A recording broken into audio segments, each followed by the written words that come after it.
relació als múltiples abocadors que tenim, no només en la zona del barranc, que han eixit en la tele en aquests dies, sinó també en la partida de la Dama, en tenim dins del Parc Natural, per no parlar d'aixòs matalabs que estan mesos i mesos en els solars d'alrededor de la zona de l'Alqueria.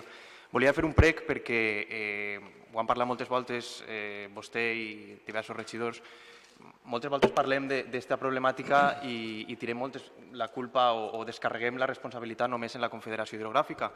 I jo m'he estat informant també en regidors del seu partit, perquè clar, el barranc de Xiva passa per molts pobles, no només per Massanassa, i per exemple li vull contar el que feien en Paiporta quan governava el Partit Popular, que no es fa molts anys, perquè veig a vostè que no és impossible.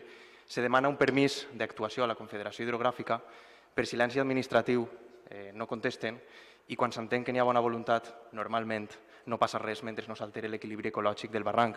Jo ho dic perquè és que, més enllà d'haver potser algun sofà o algun tros d'escombro i de més, és que n'hi ha inclús amianto. Això és perillós per a la salut. Jo entenc que aquests dies estem així fent Planeta Massanassa, els cursos de les caixes per als aus i de més, que està molt bé, no? Però clar, si fem molts cursos i moltes coses d'aquestes, però tenim a la porta del Parc Natural els abocadors, jo crec que hauríem d'actuar des de l'Ajuntament amb la major celeritat.